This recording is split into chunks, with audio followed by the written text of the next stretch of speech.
Do you constantly find yourself fighting for your mother's approval and admiration, but you can't ever seem to get it? This might be because you have a narcissistic mother. Carol McBride actually published a book on this, and her 10 stingers of having a narcissistic mother is what I'm going to explain to you now. Stinger number 1, you're constantly trying to get your mother's approval and admiration, but never seem to be able to get it no matter how good you are.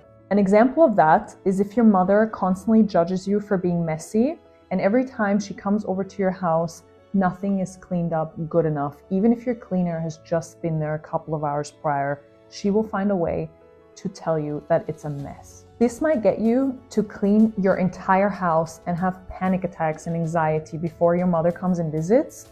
Every time she comes and visits, you clean the whole house, hours and hours and hours you spend on cleaning it. And still, when she's here, she will find something that's not in line with how she would want her house cleaned and tell you that you're a mess ball. Stinger number 2 is that your mother always lays emphasis on how it looks to her rather than how it feels to you. A perfect example of that is you telling your mother you want to get a divorce or you want to break up with your partner because they are making you so unhappy. And she tells you that you can't do that because how is that going to look for the family? How is that going to look to friends?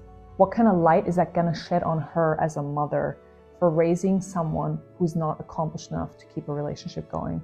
That's the kind of vibe that you're going to get from a narcissistic mother. Number 3 stinger is your mother is constantly jealous of you. Now, as a daughter, this is particularly hurtful if it's about relationships, if it's about your accomplishments. Your mother is jealous of your material possessions. She's jealous of your looks. Anything and everything she can be jealous of, she will be. And what that does is she will demean your worth with that topic, whatever it means. She will put it down. She will make sure you feel like you are not accomplished in that area of your life because she's jealous of you.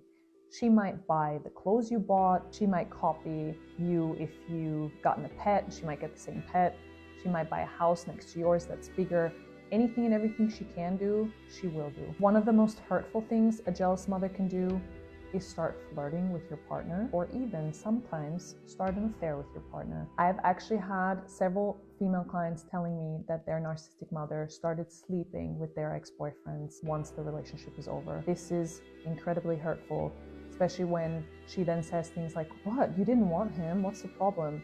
Or things like that that make you feel crazy again. That is not a natural thing to do. That is a no boundary thing to do from a mother. Sting number 4, your mother does not support your healthy expression of self and always makes it about her. A cliche example is when the daughter tells her mother that she's pregnant, hoping for an amazing reaction and happiness in the family, and the mother freaks out and tells her she's not ready to be a grandmother. That is a classic example.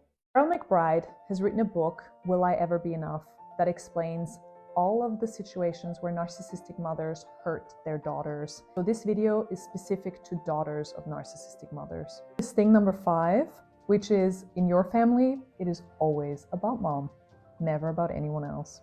A very sad example that Carol is bringing to the table is of a daughter that told her mother she's now feeling better after going through severe depression episodes because she's on Prozac. And instead of the mother being like, "Oh my God, I'm glad you're doing better, honey. I'm glad the Prozac is helping you," she started going martyr on her and going, "Oh my God, I can't believe you're doing this to me. Have I been that bad of a mother to raise a depressed girl? Can't you put your shit together and hold it together? Why do you have to take this stuff? It's going to reflect so badly on me as a mother." That kind of vibe is purely egotistical narcissism on a mother's end. She doesn't care how you feel. She doesn't care if you feel better. She cares how it reflects on her image.